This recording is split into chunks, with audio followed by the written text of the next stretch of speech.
आज साबित हो चुका है कि टीएमसी का मतलब तृणमूल कांग्रेस नहीं बल्कि तानाशाही मानसिकता एंड कल्चर बन चुका है।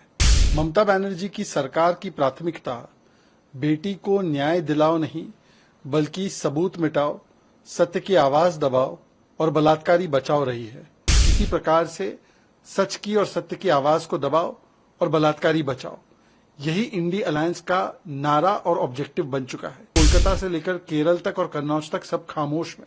आज साबित हो चुका है कि टीएमसी का मतलब तृणमूल कांग्रेस नहीं बल्कि तानाशाही मानसिकता एंड कल्चर बन चुका है।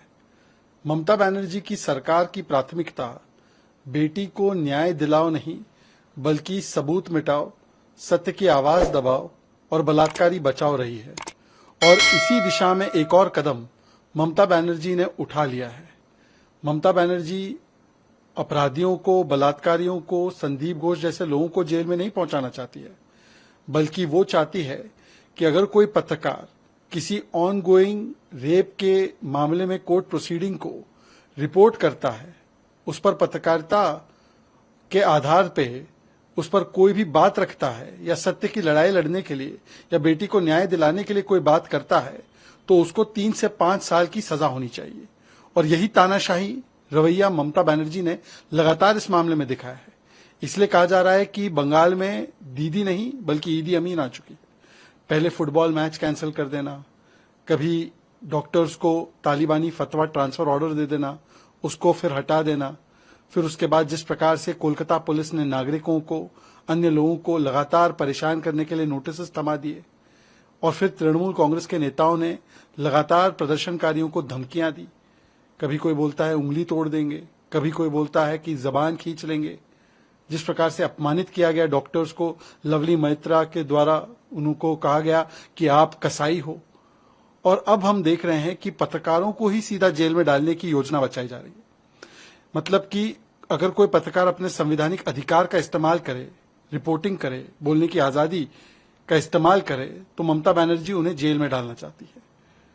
जिस पश्चिम बंगाल में रविंद्रनाथ टैगोर जी की बात होती है कि मस्तिष्क जो है वो ऊंचा रहेगा और मन भयमुक्त रहेगा, अब तो केवल अपराधी भयमुक्त रह सकते हैं और पत्रकारों को अपनी कलम और अपना मस्तिष्क ऊंचा करने का कोई अधिकार नहीं बचा।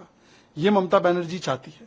परंतु हैरानी की बात यह है कि संविधान बचाओ की बड़ी बातें करने वाले राहुल गांधी संविधान लेकर इधर उधर भागते रहते हैं। इंडी अलायंस उस संविधान की लड़ाई लड़ता है, पत्रकारिता की आजादी, बोलने की आजादी के लिए लगातार बोलता है, वो आज पूरी तरीके से खामोश है। क्या वो इस प्रकार के प्रावधान के पक्ष में है?